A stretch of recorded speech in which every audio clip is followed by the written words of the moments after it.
kind of things. But my idea, people think I'm anti-chess. No, I'm not anti-chess. I'm pro-chess. I'm trying to keep it alive. It's just the reverse. I'm not coming up with anything radical at all. I asked 2 Icelandic grandmasters the other day who was the best chess player ever in the history of chess. And they both said they contemplated, and I asked them objectively speaking, and they both said Bobby Fischer is the best player ever. Do you agree with that assumption? I want to get back to Fischer random. Don't want to answer this one? Are you the best player ever that ever was? Well, obviously I think so, right? Yeah. I mean, during the match, you beat Timon of 7-0. You beat Larsen 6-0. Nobody has ever done but first of all, you have to understand something about chess.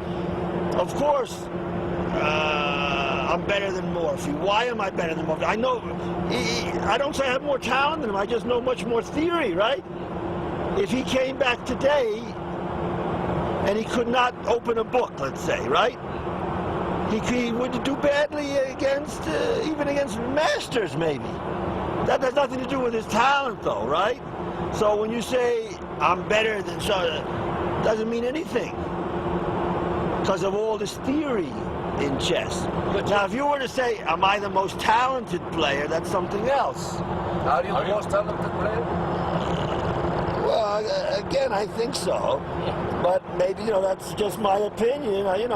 Morphy was fantastic, Capablanca was fantastic. What about later? World champions, Kasparov? But, as I said, I don't like to delve too much into the old chess. Right. Because I hate it so much. I feel by delving into it, I'm promoting it in some way. I don't want to promote this goddamn game. My only interest in the old chess, I have only one interest.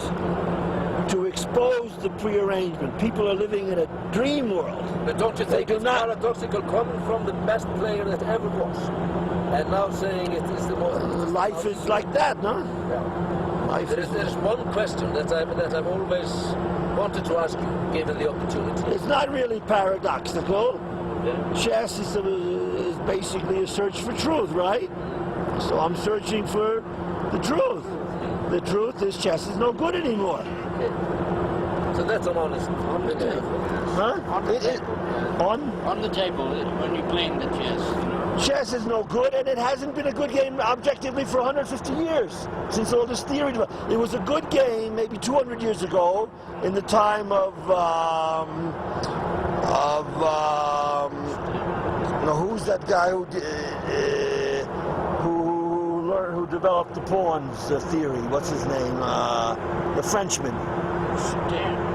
So you're saying that already when you became world champion, that already by then it was a bad game? Yes, it was a bad game, but on the other hand, it wasn't as bad as today. No comparison, but it was a bad game. But at the time, I was fired with ambition because to win, and I was willing to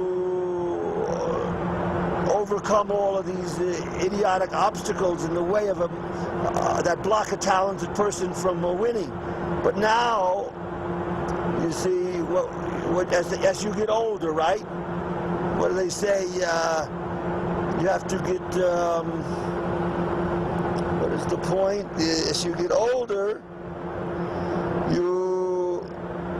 if you don't get better, you have to get smarter, no? Yeah. I'm much smarter now than I was then, you know? Much smarter. Now,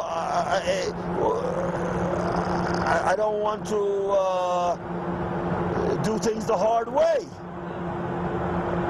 Why do things the hard way when there's an easier and better way? Did you gradually, you were quoted as a young man as saying... The old chess is you're banging your head against the wall with this theory that you you were trying to find some little improvement on move, 18 or 20. It's ridiculous. It gets harder and harder and harder. You need more and more computers. You need more and more people working for you. And less for and what? less talent. Yeah, and less Creative. yeah, it's ridiculous. Enjoyment, everything. Why? Did you gradually start to hate chess, or did it come suddenly? Oh, that's a good question again. Did I gradually? I think it came gradually, but then at a certain point, I was hating it, but I didn't know it. You know what I mean? Because I was still trying to make it work. But then now I realize I was gradually hating it, all along.